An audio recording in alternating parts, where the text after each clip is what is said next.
Como é difícil ser rejeitado, não é? Especialistas dizem que a rejeição, ela é como ela seria comparada a uma pessoa quebrar diversos ossos do corpo, uma dor comparada a quebrar ossos. E a rejeição ela pode vir de vários lugares. Ela pode vir rejeição familiar, dos pais, pai ou mãe, ou de ambos. Ela pode ser de um grupo social, escola, amigos, até nas igrejas ou sinagogas. Pode ser uma rejeição maior ainda, pode ser uma rejeição popular, a sociedade rejeitar tal pessoas. E essa rejeição traz emoções. Emoções que podem fazer a pessoa chegar à depressão, pode fazer a pessoa ter pensamentos suicidas, pode fazer a pessoa a perder a esperança pela vida, se marginalizar, viver numa situação decadente, e tudo isso por conta da rejeição. A rejeição pode ser por diversos fatores. Fator físico, fator simplesmente por a outra pessoa ter dificuldades também psicológicas, quem está rejeitando. Ela pode ser causada por brigas, por discussões, pontos de vistas. Sempre causa separação, sempre causa desastre. Hoje nós vamos ver como Jesus, além de afirmar quem ele era, ele resgatou uma pessoa nessa situação. Uma pessoa marginalizada, um cego, e ele resgatou essa pessoa dessa situação e colocou essa pessoa num lugar de destaque. Abriu os olhos físicos e espirituais dessa pessoa e, além disso, agregou o emocional. Nós vamos agora para o capítulo 9 de João, a nossa última lição desse ano de 2023, e vamos dividir a lição em duas partes. Jesus fornece visão física, do 1 ao 12, e fornece visão espiritual, do 13 ao 41.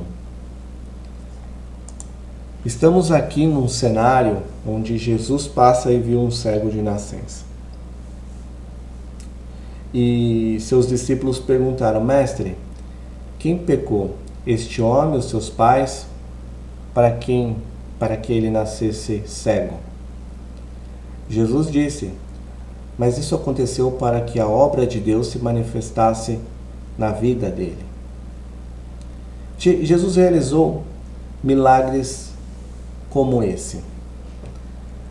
É mais de diversos milagres de curar cego e devolver a vista aos cegos, porque isso já tinha sido predito, que seria uma atividade messiânica. Isaías 29, 18, 35, 5, 42, 7. Assim, esses milagres eram a prova suplementar de que Jesus era o Messias. E no verso 1, quem pecou? Os rabinos da época tinham desenvolvido um princípio de que não há morte sem pecado, não há sofrimento sem iniquidade.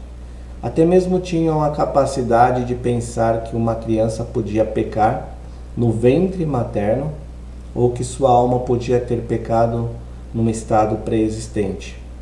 Sustentavam também que castigos terríveis sobrevinham a certas pessoas por causa de pecado dos pais. Jesus contradiz claramente essas crenças, dizendo: mas isso aconteceu porque a obra de Deus, para que a obra de Deus se manifestasse na vida dele. A realidade é de que todo sofrimento vem da maldição do pecado, mas nem todo sofrimento está diretamente ligado ao pecado pessoal. Quando Adão e Eva pecou, Quando Adão pecou, ele trouxe essa maldição sobre nós. Então ela está sim relacionada ao pecado, mas não está relacionada diretamente ao pecado da pessoa ou ao pecado dos seus pais.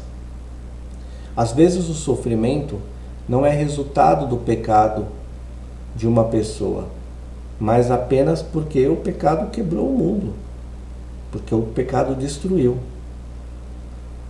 As coisas não são como deveriam ser e sentimos isso. Sentimos isso em vários aspectos, até na natureza, como o Romanos 8 declara. Ela está submetida à inutilidade. Então, como respondemos a esse quebrantamento, a essa situação?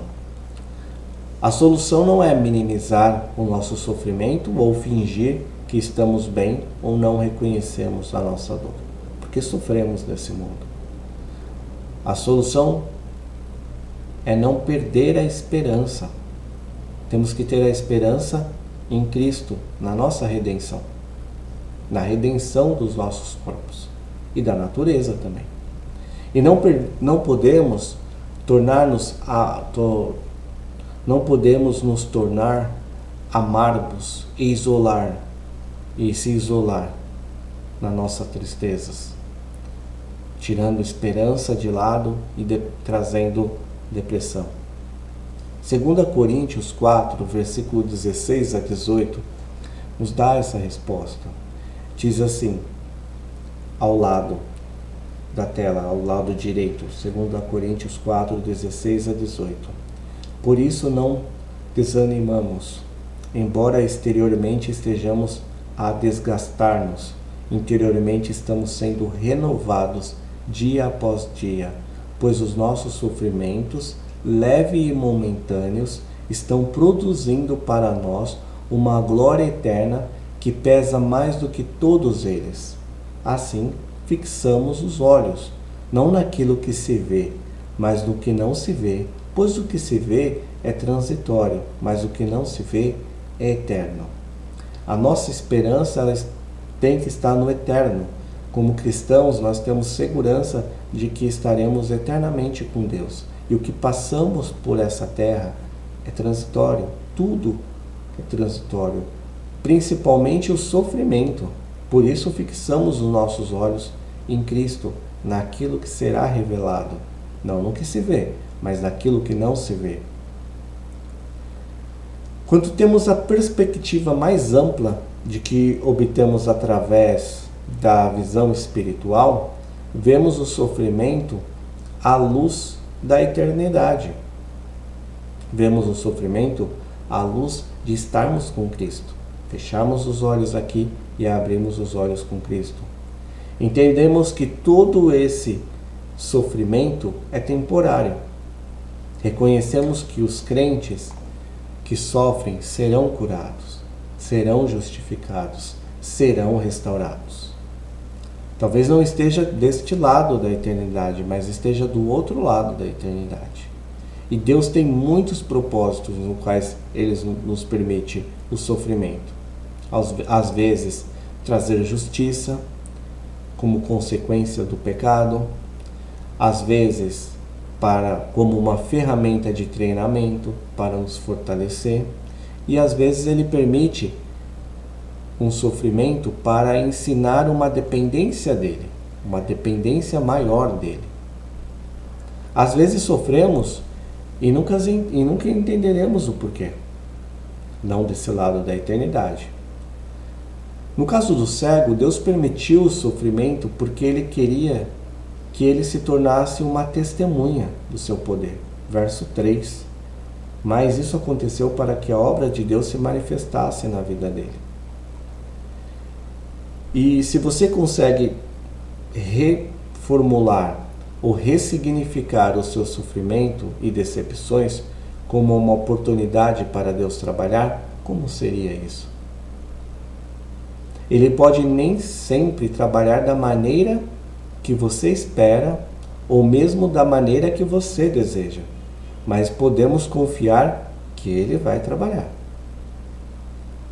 Paulo escreveu aos Filipenses: Aquele que começou a boa obra em você, ele é fiel para completá-la até o dia de Jesus Cristo. Sua história não acabou. Minha história não acabou. Deus tem um plano para você e é um bom plano. No versículo 4, enquanto é dia, Jesus diz: precisamos realizar a obra daquele que me enviou. A noite se aproxima quando ninguém pode trabalhar. Nós vemos o precisamos. Vamos destacar esse precisamos. Não é somente Jesus ter compaixão, fazer a obra de Deus, buscar o que Deus quer, mas nós também precisamos ter compaixão, precisamos perdoar, precisamos buscar Deus de todo o coração, precisamos renunciar. A vida fundamentada na obra de Deus traz renúncia. O 5 diz a luz do mundo. Deus Filho. Aqui Jesus está destacando a sua identidade, que falaremos mais adiante, com maiores detalhes. Quando consideramos a luz, vemos que ela proporciona conhecimento e segurança. Sem luz, não podemos ver.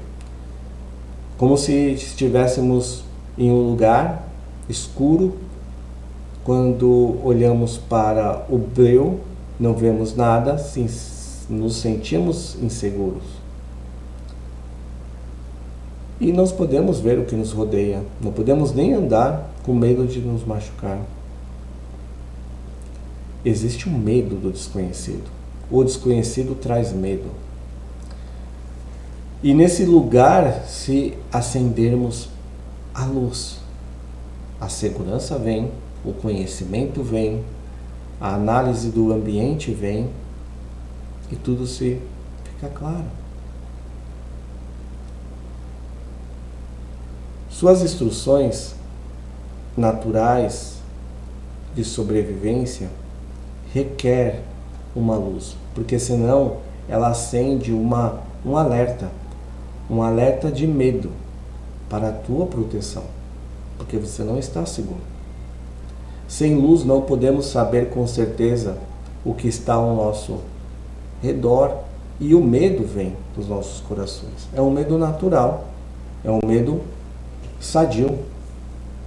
A luz nos dá conhecimento, uma sensação de segurança. E Jesus se diz que é a luz. Ele é a luz do mundo, uma descrição poderosa da sua identidade. Verso 6, tendo dito isso, ele cuspiu no chão, misturou na terra com saliva e aplicou nos olhos do homem. Aqui Jesus tinha diversas variedades de métodos, variava os métodos de fazer as suas curas. O cuspir no chão, muitos historiadores dizem que era um sinal. Quando se passava perante uma pessoa cega, na época, era um sinal de repúdia àquele estado. E aquilo trazia uma humilhação para o cego, para a pessoa que estava naquela situação. Uma situação econômica, financeira de não produzir, era uma pessoa não produtiva, logo estava marginalizada a pedir, e ainda cego. Então era repudiado por muitos. E quando se passava-se perto desse homem, o ato de repúdio era cuspir no chão. Jesus usou o que humilhava, o que rejeitava o homem, para curá-lo. Ele tocou na ferida, não só física, mas e não só espiritual, mas adiante ele tocou nas emoções de rejeição, nas emoções de exclusão pela sociedade, não somente pelos pais, pela família, mas pela sociedade. E Jesus tocou nisso, usou aquilo que humilhava o homem para trazer cura. Misturou com saliva e aplicou nos olhos do homem. Jesus não trabalhava sempre da mesma maneira. Ele trabalhou de uma maneira inesperada. Pense nas circunstâncias que te cercam. Muitas vezes não entendemos por que devemos tomar certos passos ou esperarmos. Mas Jesus trabalha no esperado. Pense nas circunstâncias que te humilharam ou que te humilham. Pense como Jesus pode transformar esse ato de humilhação em cura. Temos exemplos de que Deus trabalha no inesperado. Vemos o caso de Naamã em 2 Reis, com a lepra, e Elias instruindo ele a se lavar no Rio Jordão. Primeiramente ele rejeitou, depois foi convencido pelos servos a se lavar e foi curado. A cura pode estar em atos simples de obediência, e o cego obedece imediatamente a essa estranha instrução de Jesus. Isso pode revelar humildade, o desespero, mas a sua confiança de Jesus é plena, é o que restava. E ele confiou. Quando ele se lava no rio, ele recebe a visão física. E vamos observar que esse homem Jesus não foi com esse homem no rio. Ele recebeu a instrução e foi por si só. E o cego foi sozinho. E é útil lembrar disso, porque explica porque o homem não sabia como Jesus era mais tarde. Ele não tinha realmente visto Jesus no ato físico da sua cura. Ele não viu Jesus fisicamente. Ele só ouviu a voz gentil de Jesus ao instruí-lo. Bem, quando o homem chegou em casa, naturalmente isso foi notícia, né? O assunto se espalhou, tiveram dúvidas, 8-12. A comunidade do homem perguntou se era realmente o mesmo homem. Excluído dessa comunidade, quando ele volta, ele percebe-se que esse homem tem visão e que ele tinha sido curado. E por quem? E onde Jesus estava agora? A resposta do homem é honesta, porque ele diz, um homem, ele dá um testemunho de mudança radical, uma resposta honesta. Ele diz que os olhos deles, então, como foram abertos os seus olhos, o homem chamado Jesus misturou a terra com saliva, colocou nos meus olhos e me disse que fosse lavar em Siloé. Fui, lavei-me e agora vejo. Ele relata fatos. Jesus fez uma mudança radical na vida desse homem. Há poder no testemunho pessoal, porque teologia pode ser debatida, mas uma experiência espiritual não. Uma experiência pessoal não. Quando pensamos dessa forma, esquecemos que o nosso testemunho não é sobre nós, é sobre Jesus. Como cada um de nós temos a própria história pessoal e única, que revelam diferentes atributos sobre quem Jesus é, dá glória a Deus de uma maneira específica, não podemos ter medo de compartilhar.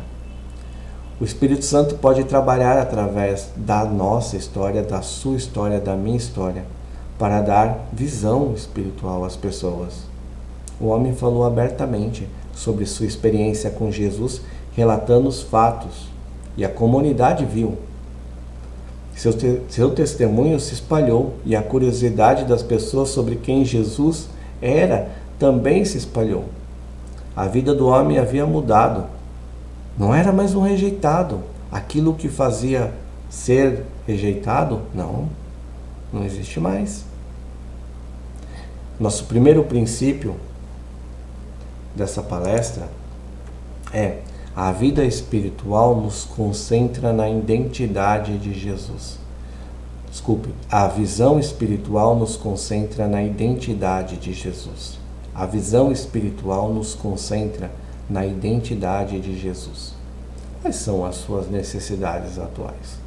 Quais são as suas humilhações, situações que te humilham, que você precisa levar para Jesus e receber cura e Ele poder te curar? Como saber que Jesus está trabalhando nos seus sofrimentos leves e momentâneos te leva a acreditar, a confiar mais nele e mudar o seu foco para a eternidade? Que verdade sobre Jesus eu quero lembrar à luz do meu foco atual? Qual é o seu foco atual? Se você está se concentrando na dor, talvez queira lembrar que Jesus é o melhor curador, a Ele pertence tudo, Ele redimirá todo o quebrantado na eternidade. Isso é leve, é momentâneo e não se compara ao que é eterno. Se você está se concentrando na sua ansiedade, talvez queira lembrar que Jesus traz paz que excede todo o entendimento.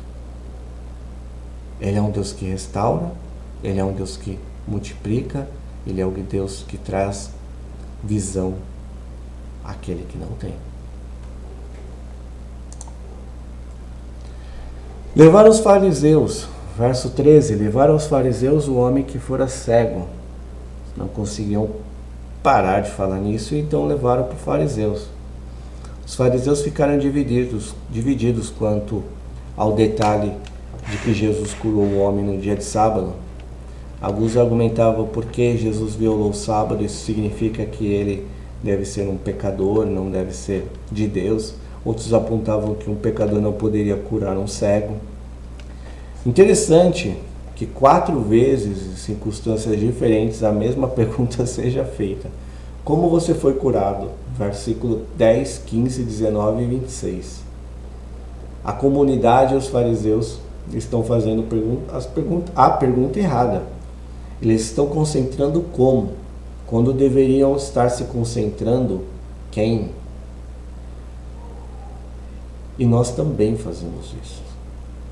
Às vezes nos concentramos como sair dessa situação. Como sair do sofrimento. Como receber a tão desejada promoção. Como pagar aquela dívida impagável. Como sair desse sofrimento e diversos sofrimentos. Como ser perdoado ou como perdoar aquela pessoa que te ofendeu.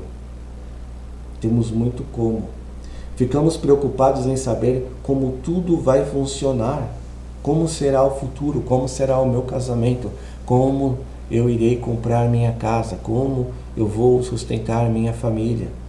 Nós nos concentramos no como e esquecemos que, em vez de nos concentrarmos no como, devemos nos concentrar quem está no controle soberano de tudo e das nossas vidas. Então a pergunta agora é quem? Quem vai me tirar desse sofrimento? Quem vai me ajudar a conhecer a pessoa para eu casar? Quem vai me dar o meu próximo emprego? Quem vai me sustentar? E nós sabemos quem é essa pessoa. Essa pessoa é o centro de tudo, é Jesus. Os fariseus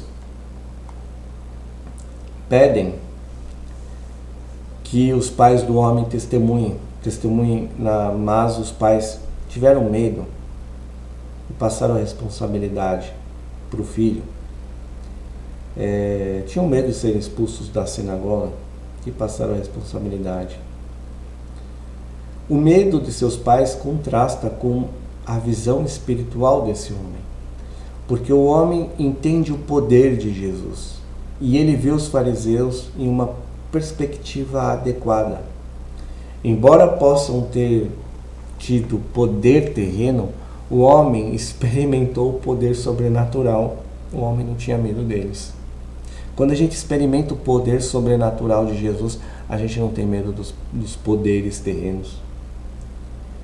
Ele não teme ser excluído, pois ele já era. ele vivia uma vida de excluído, uma vida de rejeitado. Mas quem? O Deus Filho deu para ele uma cura milagrosa e o inseriu no lugar onde muitos o rejeitavam. Afinal, ele foi excluído durante toda a vida e agora experimentou o poder de Jesus. O poder deles desaparece perante o poder do Altíssimo. A autoridade dos fariseus não teve nenhum impacto sobre o homem, porque ele foi impactado pela maior autoridade, que era Jesus. Os fariseus então mudam de tática. Agora mudaram a estratégia, fazer com que o homem diga que Jesus é pecador. Versículo 24. Para a glória de Deus, diga a verdade, sabemos que esse homem é pecador. 25 ele responde: não sei se ele é pecador ou não, uma coisa eu sei, eu era cego e agora vejo. Então perguntaram, o que ele fez, como, de novo, lhe abriu os olhos? Então respondeu, eu já lhes disse, e vocês não me deram ouvidos. Por que querem ouvir outra vez? Acaso vocês também querem ser discípulos dele? O homem não conseguia explicar a causa da sua cura, mas conseguia explicar os efeitos da sua cura. E isso ele deixou bem claro. Era cego e agora vejo. E vemos que o homem não só se envolve nos detalhes religiosos de quem é pecador ou não, se é de Deus ou não, mas ele se concentra no impacto que Jesus teve na vida dele, um impacto prático. Somente Deus pode abrir os olhos espirituais de alguém. Você não precisa saber a resposta para todas as perguntas. Você simplesmente pode compartilhar o que Jesus fez na sua vida e confiar que Deus fará a obra de mudar os corações. E vamos ler agora e observe a visão espiritual que o homem recebeu nesse momento, por conta do interrogatório dos fariseus. Tenha em mente que esse homem não era aceito pela sociedade, ele era rejeitado, excluído da sociedade, de seus pais, tinha deixado ele se cuidar por conta própria, ele se responder por conta própria, não recebeu educação religiosa, não tinha instrução, e só tinha escutado a voz de Jesus, que Jesus era a luz do mundo, e foi revelado pelo Espírito Santo uma visão que ele teve, essa visão espiritual para a verdade que vamos ler agora a partir do verso 28. Então o insultaram e disseram, discípulo dele é você, nós somos discípulos de Moisés, sabemos que Deus falou a Moisés, mas quanto a esse nem sabemos de onde vem.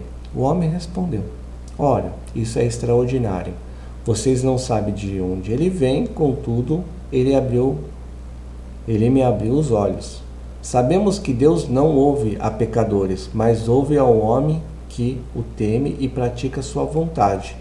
Ninguém jamais ouviu que os olhos de um cego de nascença tivessem sido abertos. Se esse homem não fosse de Deus, não poderia fazer coisa alguma. O homem começou afirmando que Jesus era um profeta anteriormente, mas no final a fé dele cresce e nesse confronto com os fariseus ele está proclamando corajosamente que Jesus é Deus e que ele não é um pecador. Somente o Espírito Santo poderia dar a este homem essa visão espiritual para saber desses detalhes. E vemos nitidamente o contraste da cegueira dele com o dos fariseus. Eles são apresentados aos mesmos fatos. Foram dados tanto ao cego como aos fariseus. Jesus deu visão física ao cego. Mas embora estejam testemunhando o mesmo milagre, seus corações não estavam dispostos a crer. Eles se recusaram a acreditar que Jesus poderia ser o Filho de Deus e expulsaram o ex-cego.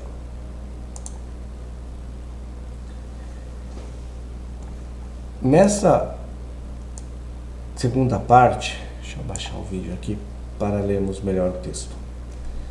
É significativo notar que logo depois de um homem ter recebido a visão espiritual, ele foi rejeitado pelos líderes religiosos e enfrentou ali mais um interrompimento de relacionamento.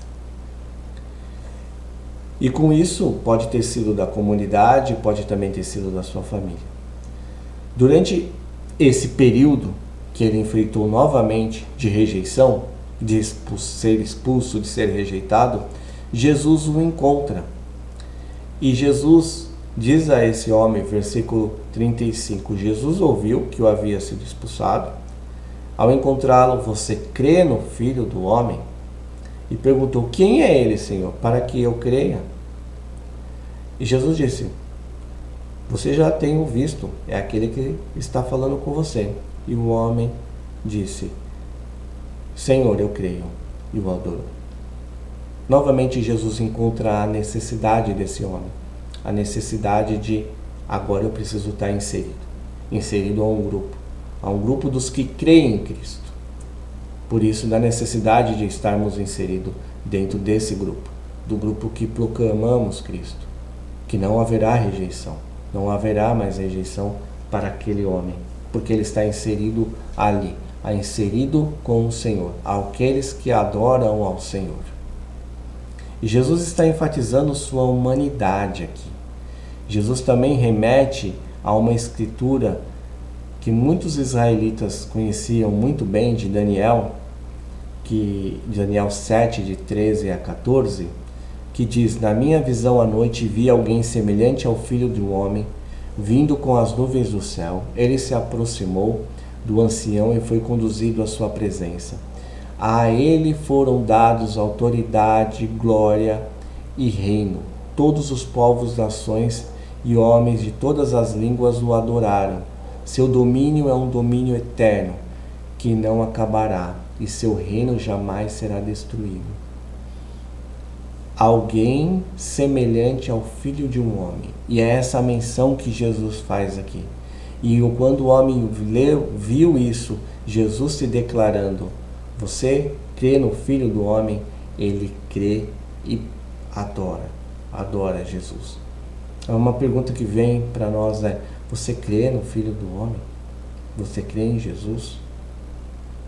Eu creio e eu adoro.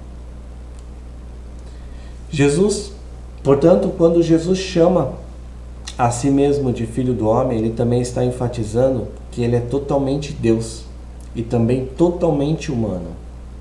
Jesus está explicando que ele é o Deus Filho.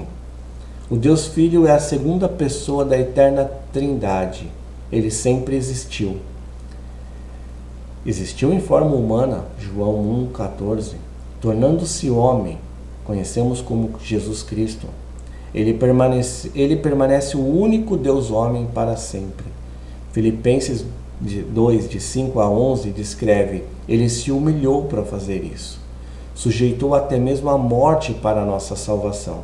E como resultado disso, Deus lhe deu um nome acima de todo nome, para que, ao nome de Jesus, todo joelho se dobre. Versículo 10. A Bíblia ensina que ele retornará a esta terra para levar seu próprio povo consigo para o céu, para trazer julgamento final deste mundo.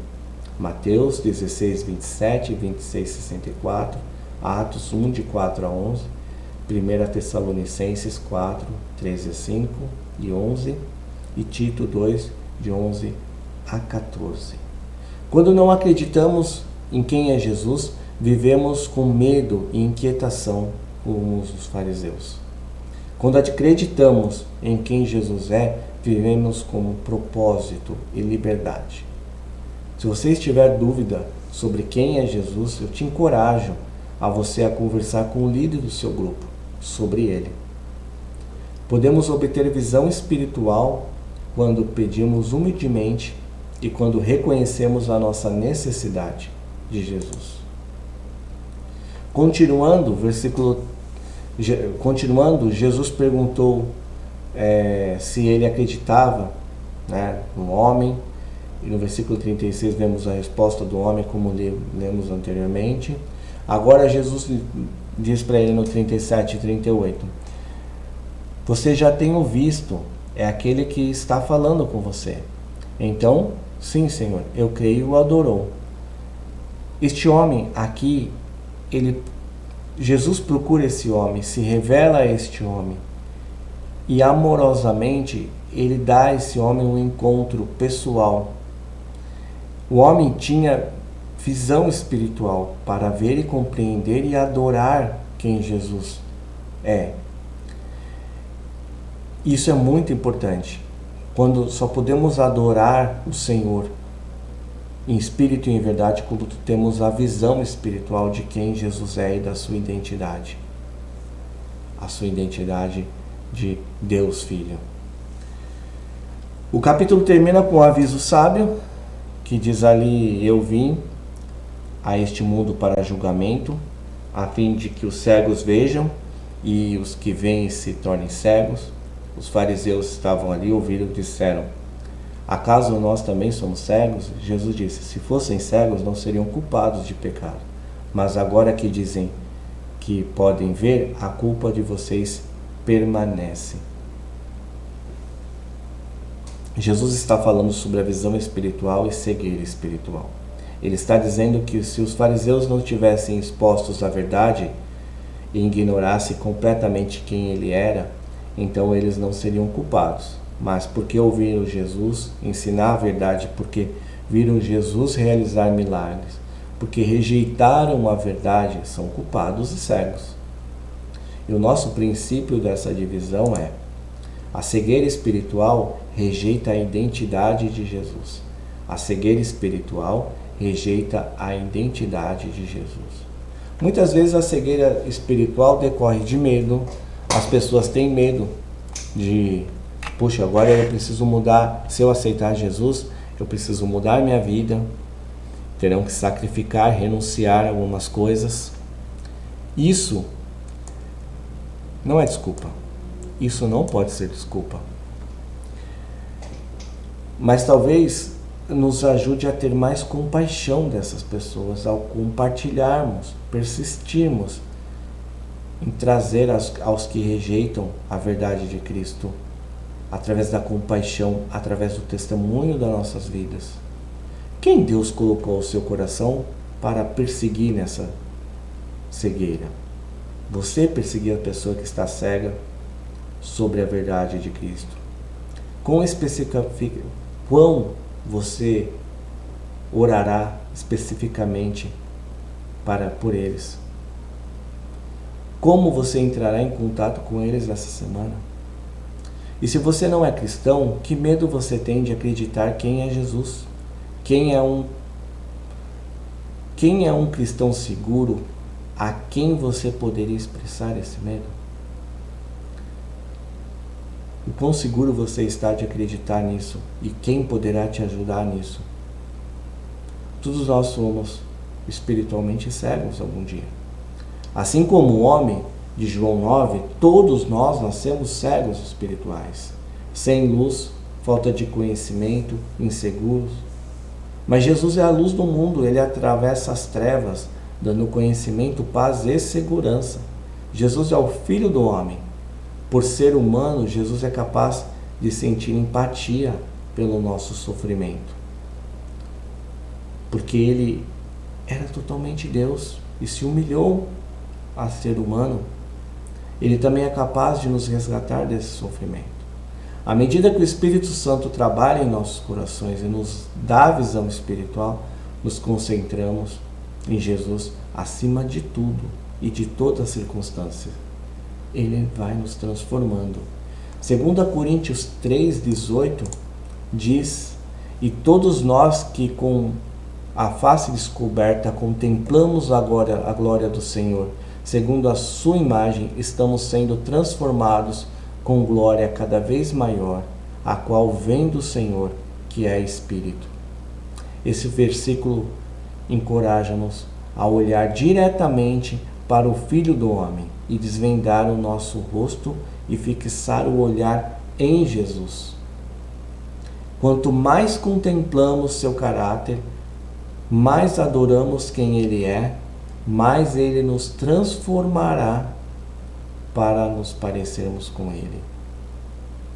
Mais maduro. Esse é o alvo. Espero que você tenha uma ótima semana, tenha também uma ótima férias. Espero que você passe muito bem as festas, Natal, Ano Novo.